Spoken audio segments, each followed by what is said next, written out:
It's capitalism and entrepreneurship that has risen more people out of poverty, changed billions of lives than any other social program out there. Amen. It's entrepreneurship and capitalism. It's not socialism, all right? And that's the scary thing right now. Right. 33% of people between 18 and 29 have positive views of socialism. And I say, travel the world.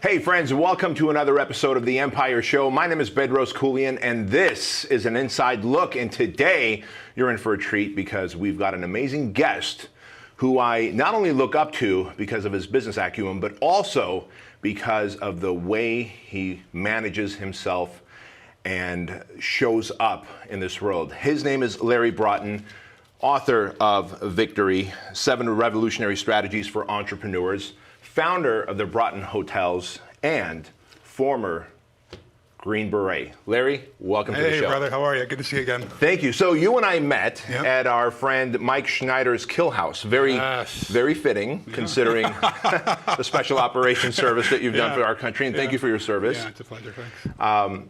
And when we met in Boise, Idaho at Forward Movement Training at Matt Schneider's place,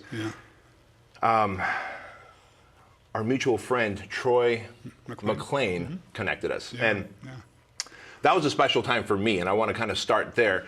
For those of you listening to the show right now, if you've got a son or daughter, you're going to really want to pay attention to this episode. And Larry's got a lot of value to add here. But at the end of the running and gunning and the Kill House stuff that we went through with Troy and Matt, we all formed a circle, and you were part of it, and I believe your business partner was Dave? Dave, was part of this circle, and there's a 10-minute and 4-second audio recording, which, by the way, I need to send that to you. Right. And I just had Andrew re-listen to that. So we all got in a circle, if you remember, and I turned on my phone's audio memo, and we gave my son Andrew, there was about maybe 10 of us? Yeah, probably. We gave my son Andrew a piece of advice as he went from a boy to a man, or a young man, 13, a piece of advice that we would have wanted at the age of 13. Do you remember what that piece of advice was that you gave? That I gave? And if you don't, what piece of advice would you give a young man right now? I don't remember the piece of advice, but I do remember as we were going around the room, I was inspired by everyone. I think I was one of the last couple to go. Listen, there are tons of pieces of advice, so this is why I'm glad I have a 15-year-old son. He hears it over and over again. But there's probably a couple. One is tenacity, you know. So many young kids compare themselves today to everyone else who they think have all this talent. And I tell my son all the time, tenacity eats talent for lunch. You know, I know a lot of talented people who are just living mediocre lives because they're not tenacious. The going gets tough and they quit. You know, we were talking a little bit earlier about how I think we've coddled our young men in this country for a while. And I would say, you know, be tenacious, lean into it, surround yourself with brothers who speak reality into your life. Reality is your friend. And so I think those are probably a couple of tidbits. Dude, this is almost verbatim what you said on that audio. Oh, is that right? Is that right? Well, talk about you're consistent. They're themes. Yeah, right? They're themes. You are consistent. Yeah. And so that to me was a special moment. And I was shocked, and I was equally inspired because so many of the men, and I brought together the men that I look up to and that I believe are modern day knights. And I was so impressed with the message that every single guy delivered to Andrew. And imagine if we had that when we were 13. Well, listen, I think a lot of men are afraid to get authentic, be real, and be transparent. And when you build those types of, I hate to say safe space or safe environments, where you know that other fellow men aren't going to be judging you, because we've all been there. When we get real and we really say, hey, here's where my demons are, we've all got this kind of ugliness inside. Some people, I think we've been told to quell that, you know, feminize that, but I just believe there are warriors in all of us, and I have been around warriors most of my life. I don't know anybody who loves deeper than a warrior, you know? And so when you can speak that into a young man's life, Andrew is a young man now, then I think that that's transformational. And we all need that. And that's why I love masterminds. That's why I love entrepreneurship, because to me, entrepreneurs, leaders, and high achievers, they are our civilian warrior class. That's the way I look at it. There's nothing like being an entrepreneur, being a leader, being a high achiever, willing to step out in front of everybody else, to take those slings and arrows to protect the people, the business that you love. And I think that's why I love entrepreneurship so much, because it's like being a warrior. So I'm glad that Andrew was exposed to that. Well, it was inspiring for me to watch it, because I said, I have to do this with my son. Right? Because I've not done it with him. Yeah. Well, listen, I mean, it's no surprise that you went from special operations as a Green Beret, and you spent 8 years in special operations. Yep. And as you said the civilian class of warriors are the entrepreneurs, the leaders, and of course you're an entrepreneur. You've decided to create a hotel chain. Yeah. Before we go down that path, I do want to ask you, why do you think young men, most men these days, are coddled so much? Why do you think everyone's so bubble wrapped? Great question. Listen, in the special ops community, we have a lot of mantras. And one of the things I remember hearing shortly after I arrived in my team room was this. Tough times create tough men. Tough men create easy times. Easy times create weak men. Weak men create tough times. It's a vicious cycle, right? So I think we've gone through a cycle where it's been really easy, right? We haven't needed warriors. I mean, I think still the greatest generation were like my father's age, who were in World War II, right? They picked up the pack, they picked up the sword, they picked up the shield and went to battle and came back and built the country, right? My hope is that the warriors that are coming back today, or the battles that we've had, are going to be the next greatest generation. Sure. So I think that we've had some easy times in this country. We've not been invaded, right? Unlike a lot of countries in the world. Sure. We've had generally great economic times over the last several decades, with the exception of a couple of recessions or depressions that I've been through since I launched my company. Yeah. But we've had easy times.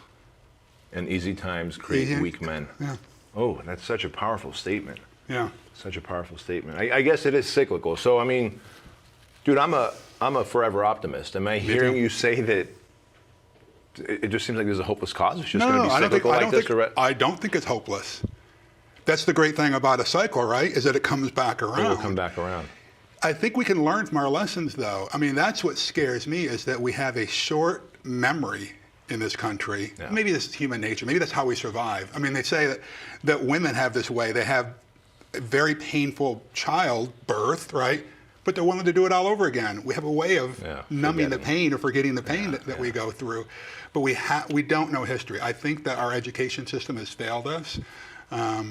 And in a lot of ways, and boy, I could talk for hours on that. But I don't think that we know our history well enough. So no, I am definitely an optimist, but I think it comes to personal responsibility. The personal responsibility you hold for creating a young man in Andrew is the same feeling I have with creating a warrior, leader, alpha male son in Ben. His nickname is Bullet. I intentionally picked that name and not Cupcake or Twinkle Toes. Right, you know? right. Words have meaning in my life. And so Bullet is my 15-year-old son, and I speak positively, courageously into his life. I speak the truth into it. And so I think if we do that, instead of letting someone else raise our children, then I have a higher level of optimism, I guess. Sure. Yeah. We live in Southern California. I mean, I'm in Chino Hills. Yeah. You're about 20 miles away in Irvine. We're living a blessed life. Yeah. We have a good life, but where we live is not so gun-friendly, and you've nicknamed your son Bullet. Yes. Do you ever get any pushback? No. No?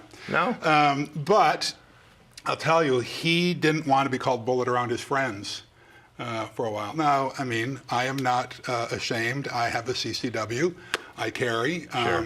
And there have been people in my life, when they have found that out, they haven't liked it. If you're going to judge me based on that one thing, have a great life, you know? But I'll tell you once. So he asked me years ago, whatever, he's 15, he was probably in first grade. I called him Bullet, and he pulled me aside, don't call me Bullet in front of my friends. But That early on in first grade? That he asked me to say that? Yeah.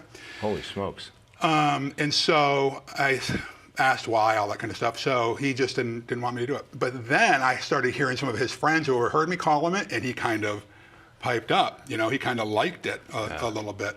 So yes, he understands now at 15 what it is. It's like calling Tiger or Champ or, He gets it. He gets it now. He gets it. Yeah. So I'm curious to know about you and your life. Obviously, your dad and mom clearly raised a modern day knight. For you to decide that, hey, it's an all volunteer army that we have. Right. Like I come from a communist country where you're forced to go into the military. Right. The only reason we escaped is my brother was about to go into the Soviet army, and this was when they were in 1979. They were fighting Afghanistan, like we are now. Talk about cyclical, right? That's right. Yep. And so my dad's like, look, Armenia was invaded by the communists. Like, I don't want my son to go there fight a battle. And we escaped because my dad is pro-United States. So here we are. You chose to go into the military. Yeah. What led to that? Well, listen, I think that like I speak into my son, my father did that to me. However, in a different approach. He spoke through his actions. He was a man of few words. Now they call it post-traumatic stress. Back then, they called it combat fatigue. And he was always patriotic, but I don't even know to this day, he's since passed away. I don't know what political affiliation he was, but we always had the American flag flying. He always busted his ass to do, am I allowed to say ass? Yeah. He busted his Tim Grover's been on this show. You can say whatever you want. He busted his ass to bring in income into our family, put food on the table, but we were what was considered then the working poor. After my parents passed away, I was going through their tax records and found the most my father ever earned was just over $18,000 a year. No kidding. 5 of us kids Wow. they raised, right? He did what he needed to do, right? So it's not like I went in with a sense of patriotism. It's not that I knew of, although that certainly flourished once I got in. But I was teaching martial arts back, after I got out of high school. My twin brother and I got an apartment while we were still seniors in high school. And we got into martial arts, and one of our students, a guy named Tim Conley, went down and enlisted in the Army. And so I'm now... What year was this? So this must have been late 1982. Okay. So I ended up going in 1983. And so Tim said, hey, you ought to go in and enlist in the Army.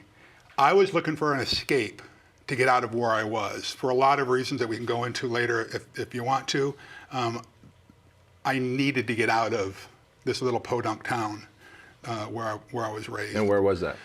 Little town called Olean, New York. The town I actually went to school was called Portville, New York. It's due south of Buffalo. The big city of about 20,000 people was Olean, New York. Gotcha. So I moved to Olean, New York. And so I was teaching martial arts, and I thought, well, this is my way to get out of Dodge. And so my twin brother and I went to a national martial arts tournament in San Jose, up the road from here, in 1982. And I'd heard a rumor that the Army was going to be sponsoring the first America or U.S. Taekwondo team in the '84 Olympics. And so I thought, that's my ticket. Now, keep in mind, I didn't even study Taekwondo. I studied a style called Wuyan Yanjing, which is very similar to Taekwondo. However, I went down to the Army recruiter's office and went into this full-on pitch on why I needed to be on the Army Taekwondo team to this E6 staff sergeant recruiter. And after a couple of minutes, his eyes were huge, and he just finally put his hand up and said, son, if you want to be on the Army Taekwondo team, you need to be in the Army. I thought they just sponsored the thing. Oh, those dots never connected for you. Those dots didn't connect. Gotcha. I barely graduated high school, by the way. We have a lot in common. Literally, right near the bottom of my class. It turns out I'm dyslexic, and I didn't know that at the time. And so he did convince me to take the ASVAB, which is the Armed Services Vocational Aptitude Battery.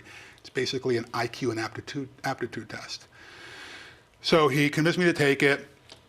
A couple days later, he calls and says, hey, come on down and talk. I want to talk to you about this. And I walk in and he says, listen, dude, you scored in the top 1/10 of 1 percentile in the country. You can basically do whatever you want in the Army. I got to stop you here, Larry. How does that even happen, considering how poorly you did throughout school? Yeah, so when I was in high school, when I would take SATs, I would literally just fill in bubbles to make designs. I didn't even read the questions because I couldn't read. I could barely read. Sure. Now I'm an author. Yeah, Multiple times over, right? yeah. Best-selling. So there's something, best-selling author, #1 best-selling, but who's counting? But anyway, so the great thing about this was the way the Army, the military is really good at identifying what your strengths are. And this is one of the things I took away from this. So it's not just an IQ test, but it's an aptitude test, right? Our education system is not designed to pull out aptitude. Our current education system was created for the industrial age. Create automatons, create people who don't think, create people who just follow the rules. Yeah. That's not how I'm built, right? So the military understood this. And so I took this thing, and he said, you scored in the top 1/10 of 1%. And I said, are you sure? And he said, I know. I saw your high school transcripts too. I can't believe it, but you did. And so he said, you could basically pick what you want to do. And he said, you could even try out for Special Forces. And just the way he said it, I thought, wow, I could even try out for Special Forces? What Special Forces? I didn't know. Right. And so he told me what the Green Berets were, and I said, yeah, sign me up for that. Now, for those of us who are civilians, how does one become a Green Beret? Like, what is you go into boot camp, into the Army, and then where do you go from there? So back then, you used to have to be promotable to sergeant. So you'd have to be a corporal or a specialist, an E4 promotable too. Now you can actually enlist for it, but I guess I got some deviations of policy between my scores, between my martial arts background. And so, so I went to basic training and my advanced individual training. And then I had to do well there. Then I had to go through jump school, which is parachuting school, airborne school. And then I went to what's called the selection and assessment phase now, which the Navy SEAL version is called Hell Week. Selection and assessment is 3 weeks to get into, you have to try out to even try out for Special Forces. Gotcha. Right? And then you go through 3 major phases. One is called the survival phase, which is about a month long, where you learn basic land navigation, fire building, survival stuff. Really, it's a phase to weed people out. It's really much more mental than physical. But you do lose a lot of weight. It is very physical. And then the next is a much more expert phase based on what your MOS, your military occupational specialty, is going to be. And the final is called the Robin Sage phase, where you learn a lot about unconventional warfare and what's going on in the world. Gotcha. And so it's a long process, but I scored right near the top of my class here going through, and I was assigned to 10th Special Forces Group, which was the first Special Forces Group ever. They're called the Originals, and got there, and day one I was assigned to a Special Forces A team. And from there I just traveled and did some great stuff and had fun and learned about camaraderie and building teams with strengths and sense of vision and mission and stuff that makes it into books nowadays. Now, obviously, having met you and having studied you, studied me. Yeah. I've been trolling you, man. yeah. I saw you like some of my Instagram stuff. Right. So. I very quickly picked up that you're a very effective leader. Yeah. Is leadership factory installed for you, or was this a skill set to learn? No, I think that's a common misconception. I do think that some leaders are born. I think that I believe in some crazy stuff. So I do believe that we're imbued with a spirit when we're born, and some of those, who knows where they came from before. But I think that most leadership skills are learned. Yeah. And they come from experience, bad mistakes, mentorship, all kinds of things, right? I think to be an effective transformational leader, you need to be a master storyteller, and you've got to really understand human behavior. And you've got to be able to look for subtle clues, like why are people not performing? But even more than that, I think that we need to be awesome cheerleaders and have the ability to see potential in people that they don't see in themselves. When you can identify potential in someone and you say it out loud and you say, I believe in you, you're better than this, you can do this. Most people have never had a father, a leader, Sure. speak that into them, and that's I think what we were trying to do with your son that day, you feel yourself get bigger. Boy, if that person believes in me, I think I've got the goods. And so I think that effective leaders do that more and more. Gotcha. You have to be doing it. But yeah, I think that leaders are made as much as they're being born. Now, did you leave the Army and Special Forces and go right into, hey, I think I'm going to open up a hotel? No. Well, here's what happened. How do you even get into hotels from there? That's the funny question, right? That's the million-dollar question. So I remember being overseas a couple of times and thinking, dang, if these knuckleheads can run a country, I can run a country. How hard can it be? Sure. And that's kind of like the same mentality in entrepreneurship, isn't it? Right. How hard can it be? Right. Looks easy. Right? And so I decided after the second time this popped into my brain, well, maybe I need to get out and get into the political arena.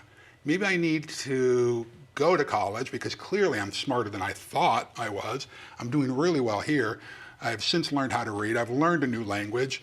You know, like for a while there I spoke Russian. I went to the Defense Language Institute. No kidding. Americans learning Russian is not an easy task, right?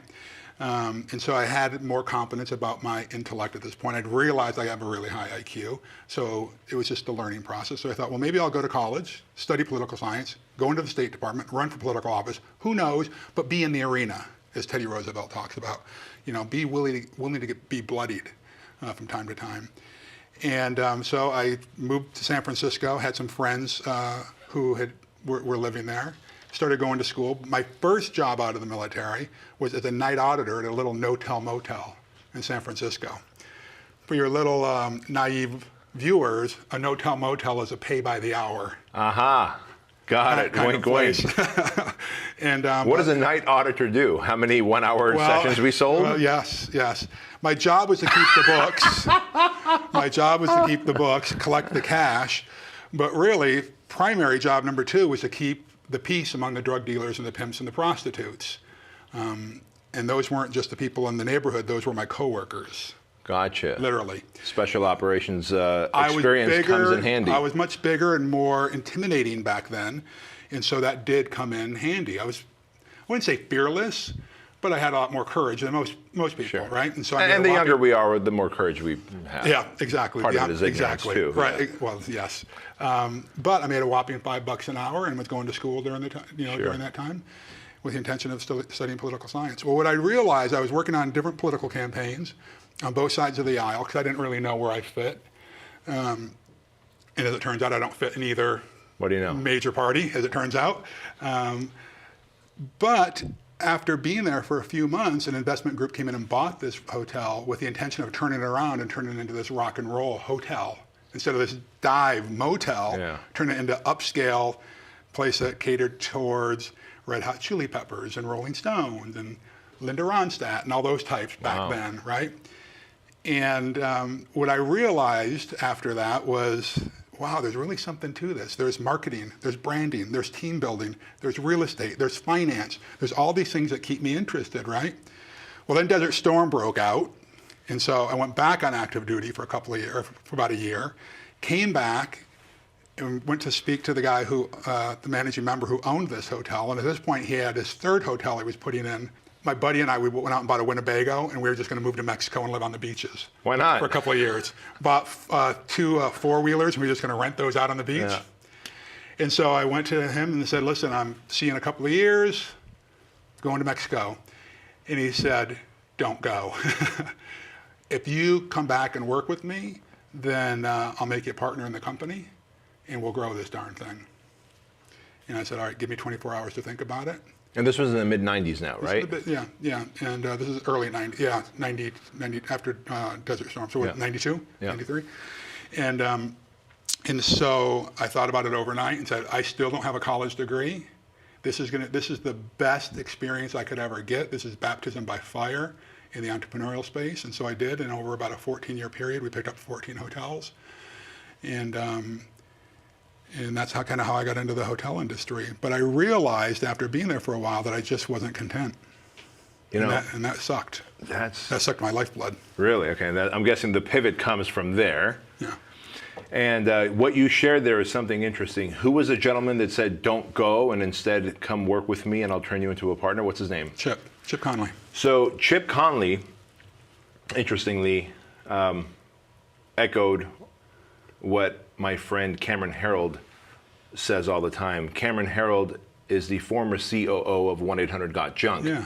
And now he coaches and consults everybody's seconds in command. So Bryce, who you met, who's the VP of my company, Cameron coach and consults him. And Cameron says, when you find the A-level players, find a way to handcuff them to your business. That's right. And do you feel that Chip was doing my gosh, handcuffing you to his business? Yeah, absolutely. And he meant good by it. And I think it tapped into my feelings of inadequacy, my inferiority complex. Really?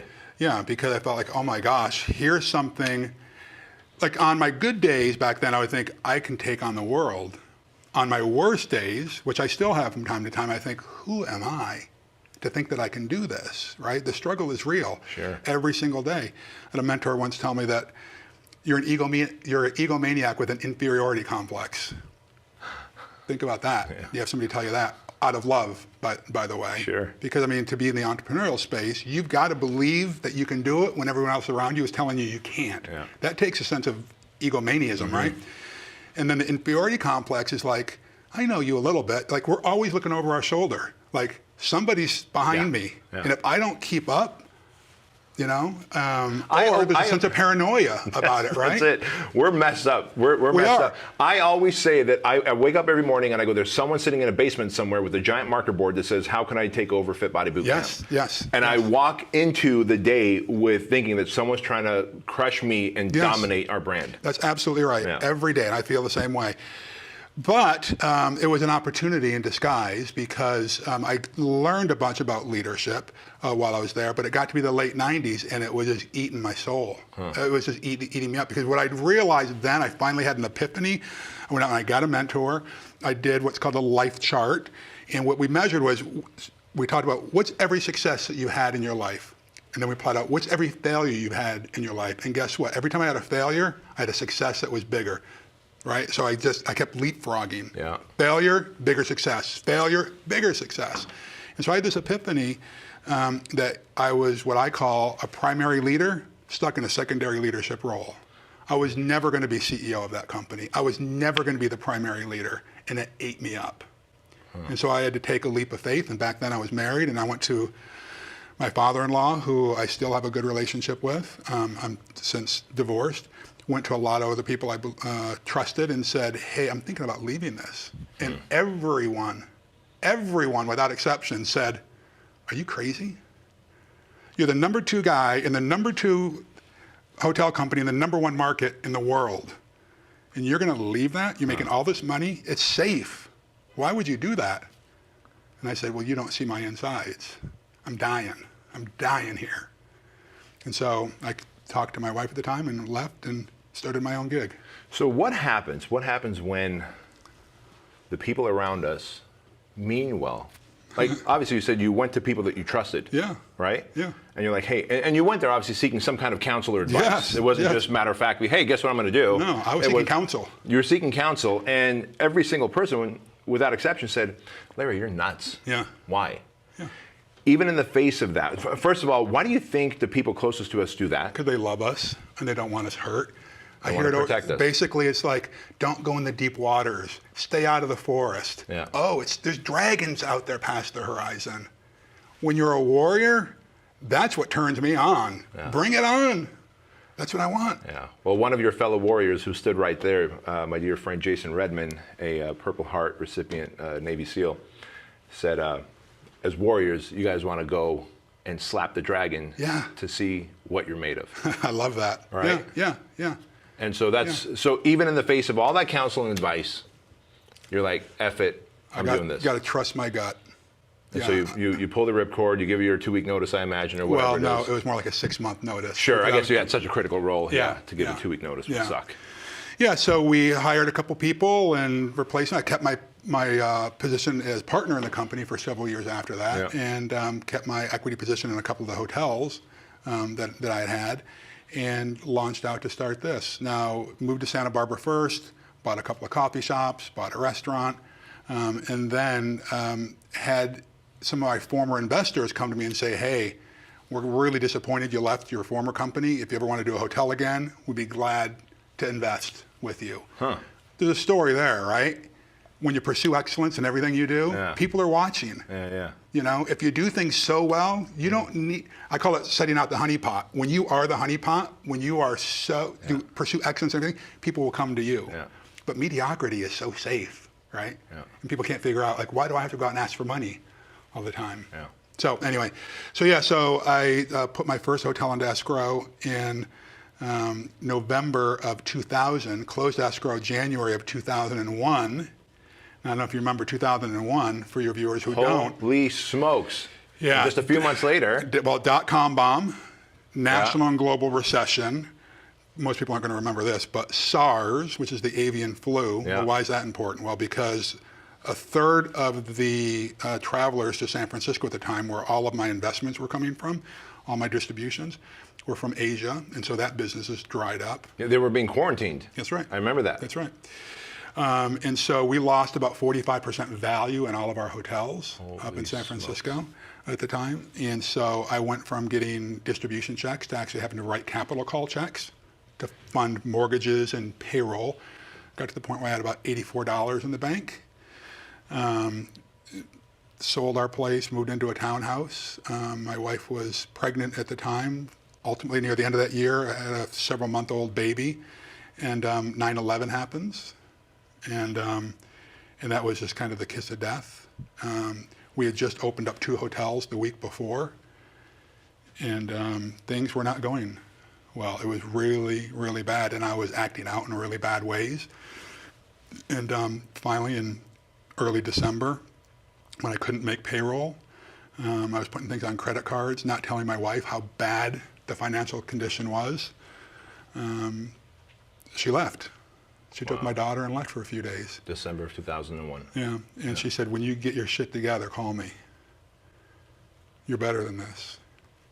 And so it was one of those moments where I pulled out life insurance policies and realized I was worth more dead than alive. And you can read into that. Yeah.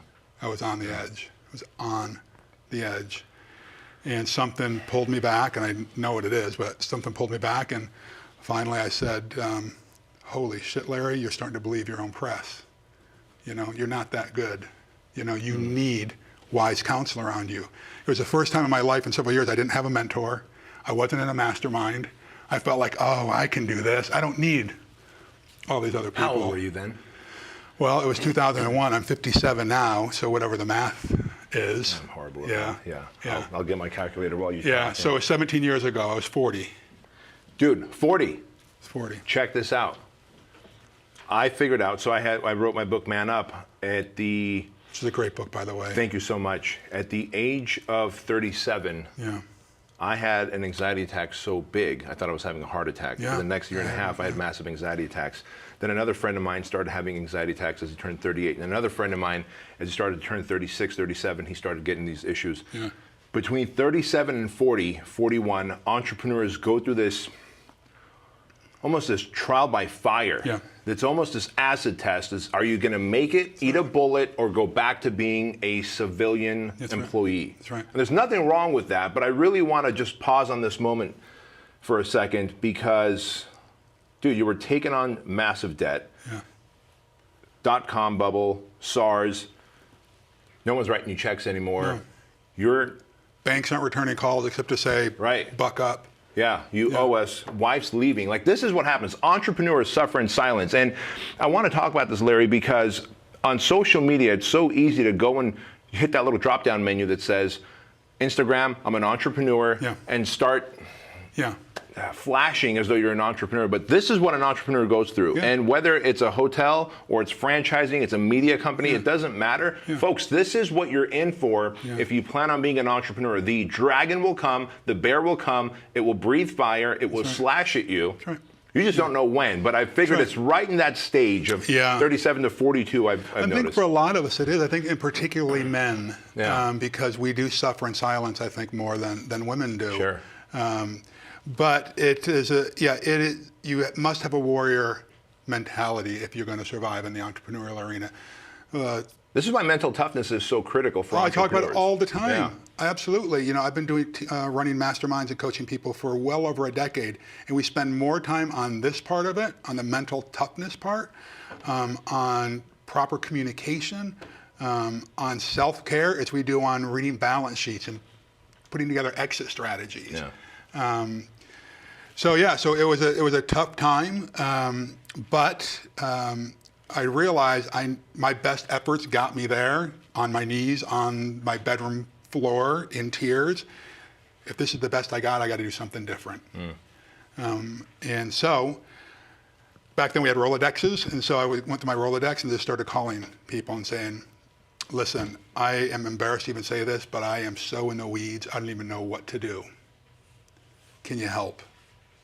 And what kind of help were you seeking? Financial, counsel? Anything. Just hear me out? Anything. And so my fear was this: if people really knew me, they wouldn't love me. If they knew that I was failing, they'd kick me to the curb. That's what I was feeling. But then I had a mentor when I was telling this story several years ago. He said, well, listen, if someone came to you and did that, would you kick them to the curb? I said, well, of course not. I'd help them however I could. He said, why do you think you're so much better than anybody else then? Like, oh yeah, great point, right? So people started saying, let me see what I can do. And some people said, listen, I wish I could help, but I'm in the same position you're in. But ultimately, a guy named Jay Scott, who I should thank, was at the time was one of the top hotel consultants in the country, who I'd worked with in San Francisco, said, as a matter of fact, I have a hotel client in Mexico who has 2 hotels down there. And if you're interested, I could put you in touch with him. He was looking for somebody to come down and operate these hotels. And I said, Jay, listen, I don't know a thing about operating hotels in Mexico. I'd have to hire a team that I don't have. And he says, just give us your numbers and let's see what we can do. And so I put together some rough numbers, got on a flight, had to borrow money to catch a flight from John Wayne Airport in Orange County to fly to San Francisco, and went and met with a client. And I was smart. I brought an agreement that day, and after meeting with him, I slid the agreement across the table. We didn't negotiate one thing. He signed it, and all of a sudden, it wasn't big money, but all of a sudden, I was able to start bringing home about $6,000 a month. It was hope. It was hope. This is what keeps us all from eating a bullet, folks. That's Hope. Right. That's right. That's absolutely right. And so that gave me a little bit of breathing room. And I started bringing in experts into the company, sort of surrounding myself with people who were bolder and brighter than I was. Sure. And so then we got a reputation. Oh, by the way, so we had a couple of good successes. Those two hotels that we opened up right before 9/11, they ended up taking off and hit 100% market penetration within the first year, which typically, to get a business to stabilize is at least 3 years, right? We did it under a year, plus these other hotels in Mexico, and all of a sudden, people were talking about us as turnaround artists. And but the key to all of this was I reached out, I asked for help. I got into a mastermind group. I was meeting every month.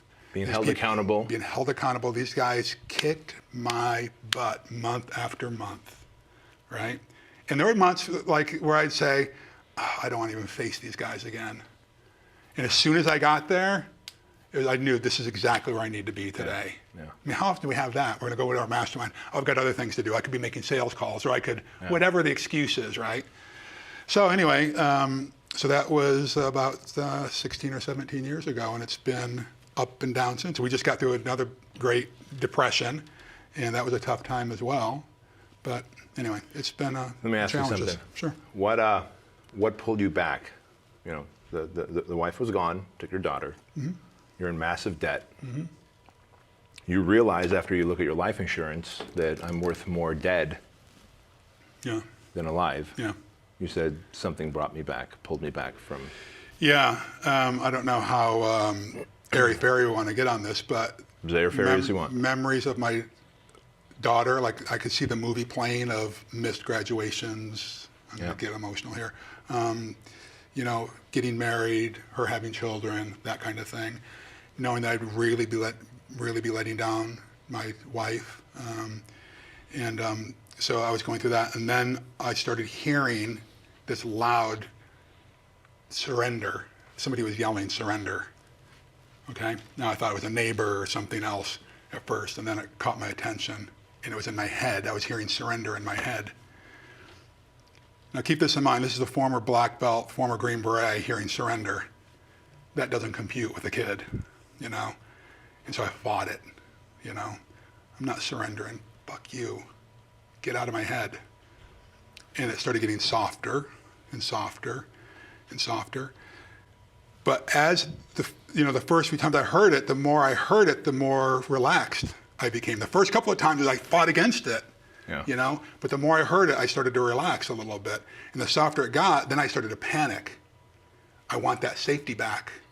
And then it hit me, Bedros, if you're across the room and I have to get your attention, I have to yell. But if I'm close to you, embracing you, I can whisper. To me, that was the universe, that was God whispering in my ear, I got you. I got you. Your best efforts got you here, so what? Surrender. And when I realized since then, the whole surrender of asking for help, pretending that you don't have, I don't have to pretend I've got it all together. There's power in that, but it takes courage. Courage changes everything. When you have the courage to ask for help, you have the courage to step into the leadership gap, everything changes. How often have we fallen short of our own expectations in life because we lacked courage? Huge. So I'm going to bring this full circle for a moment, Larry, because you have 2 books out. You're a mentor to entrepreneurs, high achievers, and leaders. Special forces. Now, of course, your chain of hotels, boutique hotels. And I dare say you're just getting started. Yes. Like I see you on the news. You're just getting started. It doesn't take someone much time to realize that you're just getting started. What drives you? It depends on the day, but usually it's just making a difference in the world. There's really 2 things. I always ask myself and I ask other people, if you were to get hit by a bus today and you didn't have your ID with you, how are people going to know who you are? To me, it's like, what's in your pocket? What's in your pocket? Like I walk around with my hands in my pocket all the time, and I can tell you, sure enough, I do. In this pocket every day, here's what I've got in my pocket. 3 things. Listerine breast strips. Right. My Special Forces coin. Sure. To remind me of my heritage. Where did I come from? Right? And then I have a little pewter globe that reminds me of the legacy that I want to leave. And my legacy that I want to leave is making a global impact on the world through entrepreneurship and leadership. Wow. And because I believe, as you'll see here in chapter 9 of this book, it's capitalism and entrepreneurship that has risen more people out of poverty, changed billions of lives than any other social program out there. Amen. It's entrepreneurship and capitalism. It's not socialism, all right? And that's the scary thing right now. Right. That 33% of people between 18 and 29 have positive views of socialism. And I say, travel the world. I've been to about 40-some different countries now. Capitalism is not perfect. Entrepreneurship is not perfect. It is hard, but it's the best system out there. Amen. Nothing has risen more people out of poverty than that.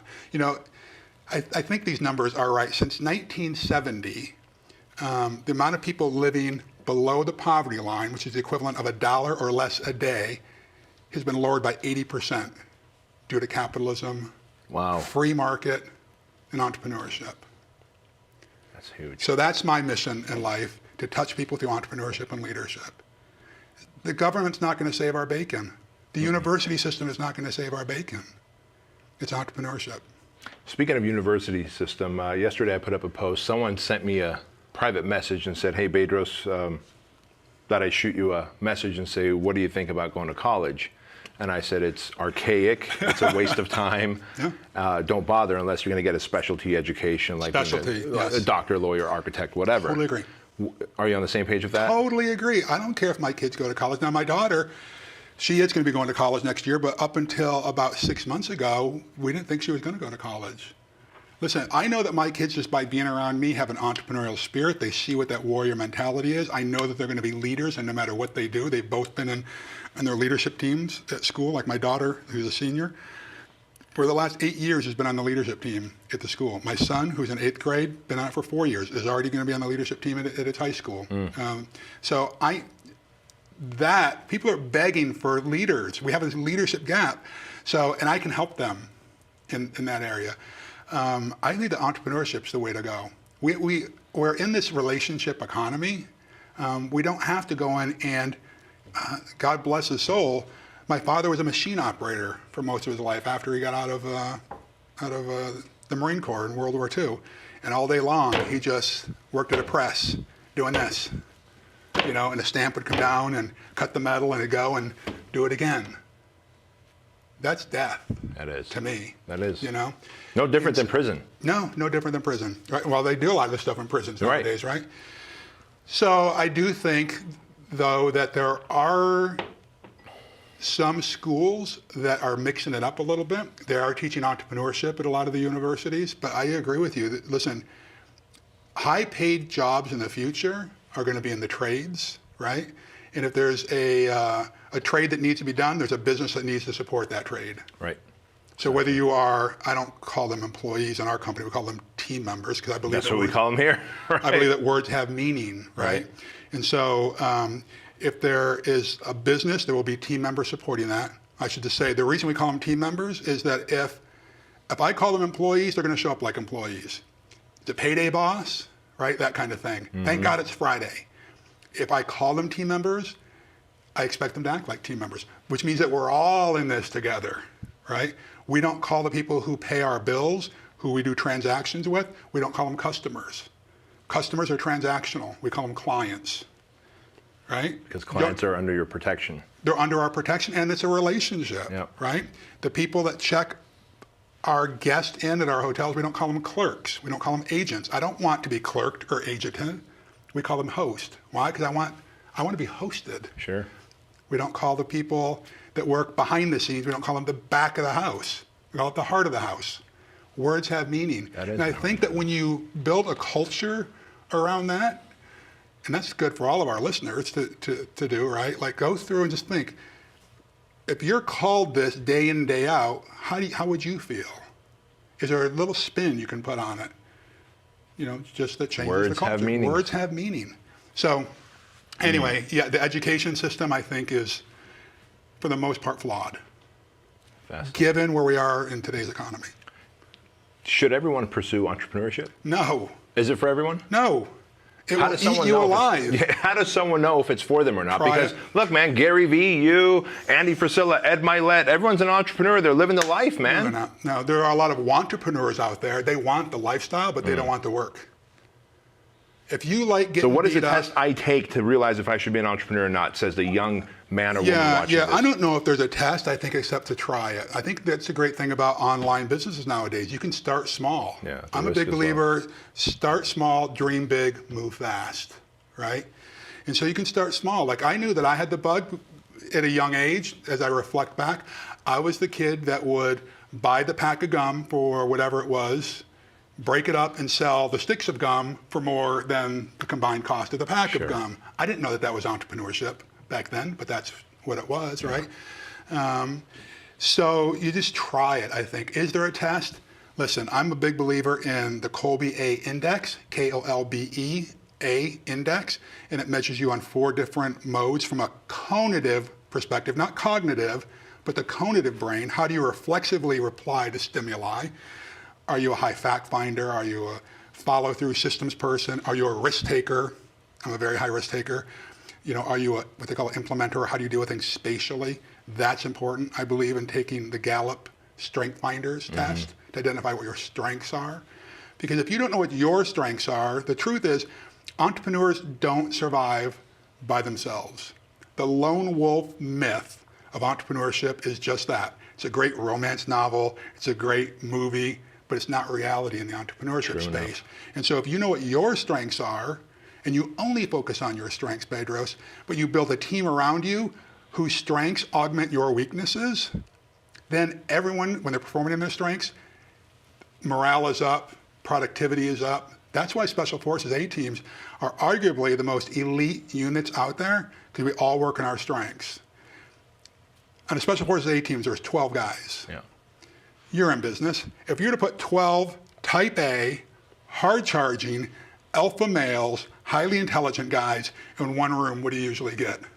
Pandemonium and fistfights. Sure. Right? Yeah, because the ego does tend to take over, and so does the alpha mindset. That's right. And so what do you have to do?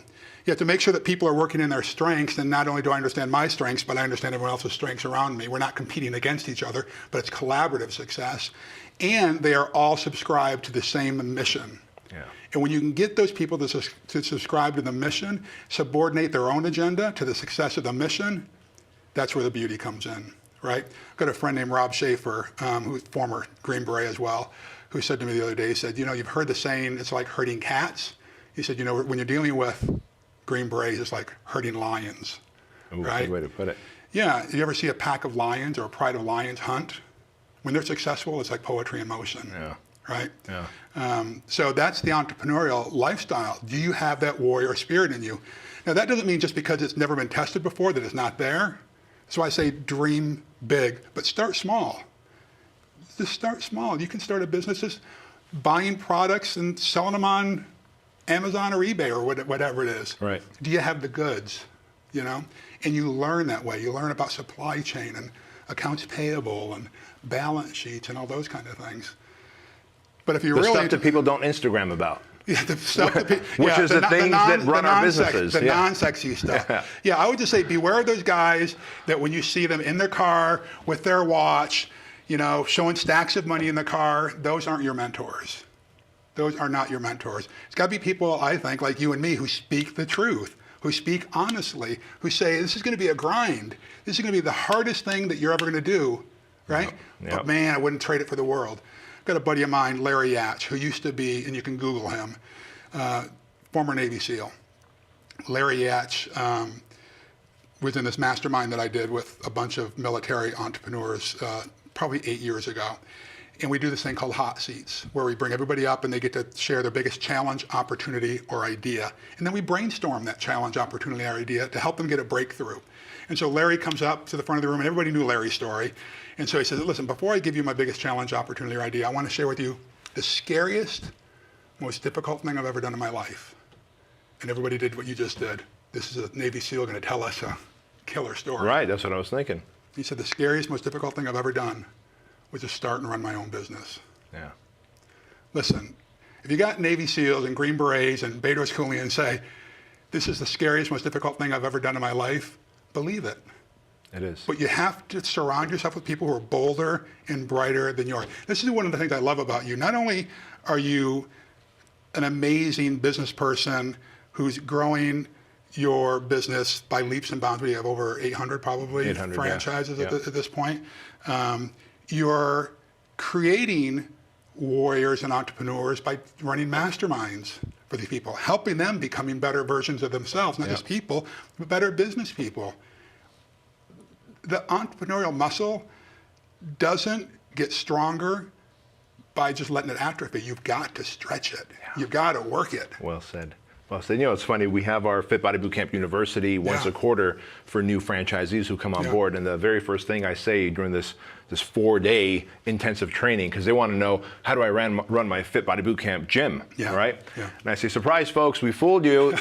You just joined a personal development organization wrapped as a fitness franchise. And they're throwing them back. And I said, listen, the more I can help you build your emotional and mental toughness muscles, your entrepreneurial muscles will grow as a byproduct. And that's so true. The way I look at it is, if I grow my muscles, my tendons get stronger, my bones get more minerally dense. That's right. If I can get mentally tough as an entrepreneur, I can take more risks, move faster, become more decisive, therefore build those muscles as well. That's absolutely right. Yeah.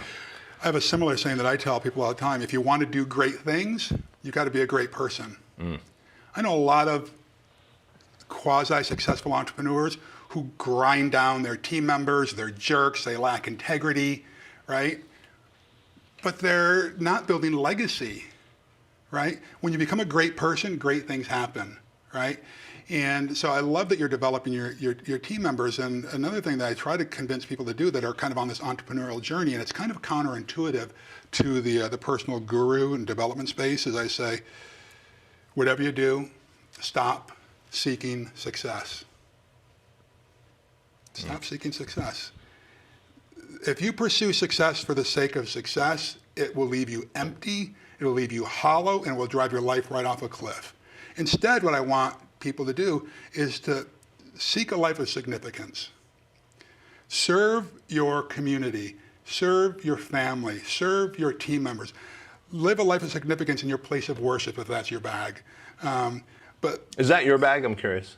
Place like worship? Yeah. I would say that, I'm a little bit odd duck. I would say that I'm a Christian, but I'm more of a Jesus follower, I would think. Gotcha. I like the rebel, the revolutionary. Sure. Anyway, so I do believe that when you live a life of significance, success is the byproduct. Success is the byproduct of living a life of significance. And so, but we get it all flipped around. We want this shortcut. What's the quickest way to the cash kind of thing? Yeah, well, it's because most people think that once I have success as in money, I solve my money problems, somehow all these other empty cups of significance and self-image and confidence will fill up. You just end up being a person with money who still has low self-image, poor confidence, and still can't make eye contact. I will tell you this. When this last downturn happened, I was at a leadership conference in Monterey, and there were about 120 CEOs in there. And remember, what was it, whatever the date that the market crashed? Yeah. And I personally know within the month after that, 6 guys who took their own life, and they were all much wealthier than I was. I was one of the smallest businesses in that room that day. They had a lot of money, a lot of money. I know people today who have taken their own lives, or they've OD'd, or they've got dependency issues because they've got the money, but they don't have the rest of the stuff dealt with, you know? Thank goodness. I mean, in a weird, sick kind of way, like I am divorced now. It's been, 14 years, I think, since we separated, going on 15 years. And in a sick way, it was the best thing that ever happened to me. How so? It forced me to scrape along bottom. So, by the way, after 2001, my former spouse did come back. We, reconciled, and we had another child. And but honestly, I don't think I've ever told her this. I never forgave her for leaving. When I was at my deepest, darkest hour. How come? She left. How come I never? Because she wasn't there to support you and see you through it? Yeah. Looking back. And so I had all this resentment build up. And so in my mind, I was like, when the next downturn happens, she's going to leave again. That was the story I was telling myself. Sure. She didn't stick with me. She's proven she can't handle it. So you're constantly on edge waiting for the next downturn because then I got to deal with the downturn and she's going to leave. That's right. And so what did I do? I self-sabotaged. When I could see the downturn coming, I started withdrawing. I was just getting ready. I was just getting ready. And instead of doing this, I was doing this, putting my fist up. Yeah. Right? And so it took that for her to leave, and for us to ultimately break up, for me to have a wake-up call like, dude, you need to get healthy, like really healthy. And so I went into my executive team the day after we had decided that this was going to happen. And I said to my chief operating officer, you are now our interim CEO. And I'm going to be here. I'll still be working, because my 40 hours, my full-time job is a lot of hours. But my primary job is to get healthy. And so for the next 6 months, I spent 40 hours a week doing therapy, counseling, reading, journaling, going to men's accountability groups, anything I could do to become a better version of me. I got a PhD in Larry. The next 6 months, I spent 20 hours a week doing that. And out of that came this book called Flashpoints for Achievers. And I started a morning routine, and I just really got much more intentional about being a man of integrity, of being the leader that I wanted to be, and being courageous again. And so it was a long journey, and as sick as it sounds, listen, my kids have commented to me now at 17 and 15 that, you're happy. I love that you're happy now. Yeah, they remember that stuff. Oh, sure. And thank goodness, my former spouse is happy and remarried, and her life is great, and so I feel Have you blessed. forgiven her since in your heart? Yeah. Yeah. Listen, we were both broken when we got together. Sure. We both recognized that. And I wish her the best, and I wish her family, the best, really, I do. Listen, forgiveness, I heard it described this way. Unforgiveness is like drinking a poison and expecting it's going to hurt somebody else. Oh. Right? And that's pretty powerful, I think, because that's what I was doing. I was kept drinking this poison of unforgiveness, and it was hurting me. And the other people that you haven't forgiven, they go on with their life. Yeah, it's not punishing them. It's not punishing them one bit. It's not punishing them. So you got to let it go. Why did you write Victory? Because I saw a lot of snake oil people out there just selling all kinds of crap on entrepreneurship. And I felt like there were a lot of people that were writing books on entrepreneurship who frankly weren't even entrepreneurs. There are a lot of people writing books on entrepreneurship who built coaching programs, but have never, beyond the coaching program, they never ran their own business. It's one of the things, again, I think I resonate with you on, is that you're mentoring and coaching people while you're doing it, right? Yeah. Because if I weren't running my own companies right now, I'd be teaching lessons I learned 20 years ago. Right. And they're not relevant today. Right. The economy's constantly changing. Marketing strategies faster are than ever, changing. by the way. Oh my gosh, it's exponential, Yeah. right? And so, listen, nothing against the SBA. I have some friends who are high up in the SBA, but even their SCORE program, where they're teaching entrepreneurs. These are retired executives. That's the RE in SCORE, right? Retired executives. These aren't retired entrepreneurs. They're retired employees who work for somebody else. Yeah. And so I think we've got it backwards. And so it's kind of a straight talk, no BS. Pull up your frickin' pants, pick up the sword, pick up the shield, and let's go. Let's do this. And you know what I'm happy about is that there's going to be an audiobook version of this Yes, soon. there will be an audiobook. Thank you, my brother. We're making it official on this, man. We are. And let's commit that in 3 months I'll have the audio. Good man. I'm a honey badger. So once I tell someone I'm going to follow up with you, I once told this guy who's a billionaire, he owns, I can't say what he owns. But anyway, I was like, hey, you got to lose at least 100 pounds. Like you're. In fact, Troy McClain was there. Was in Idaho. Was a Russell Brunson. I had somebody tell me that once. You told me that story, and of course, and he thought once this event ends, I'm going to forget. I said, give me your number, because we met at the Mixer. I just honey badgered him for an entire year until he started making an effort, and that's what it takes. But having said that, you, in the last 2 years, had a tremendous physical transformation. Yeah, it took embarrassment, to be honest with you. I was, to be in any kind of special operations group, you got to be in shape. Yeah. And so I was in great shape when I got out of the military. I was much younger then too, and the metabolism changes, Sure. And so back then in my, 20s and 30s, my walking around weight was in the 245, 250 range with a pretty low body fat in the 9 or 10% range. Not ripped, but cut. Yeah. And for a variety of reasons, things changed. I stopped working out, which I don't have time to get into. And I just stopped taking care of myself. I wasn't feeling great about myself. I mean, you can put all the stuff together that we've talked about, right? Sure, of course. And was living a pretty crappy lifestyle, abusing my body, right? And at the time I was taking my mastermind members on cruises. We'd do a couple a year. And about 2 years ago, people take pictures when you're at these events, and I saw a picture of me sitting up in front of the audience, and I was being interviewed by somebody trying to get my story out of me, and I saw this big old gut, and I was really big through here, and I said, I don't even recognize that guy. And at the same time, I was up for a TV host position for an entrepreneurial show, and a mentor of mine, after I realized I wasn't going to get the gig, it was supposed to be capitalizing on vets who are going into the entrepreneur space. And part of my backstory would have been, here's a Green Beret in the space. And he said, dude, you're going up for a role that's supposed to be capitalized on you as a Green Beret. You got to look like a Green Beret. You don't look like a Green Beret. And that hurt, but I thanked him for it, And thank goodness I had somebody who would speak reality into my life. Reality is your friend.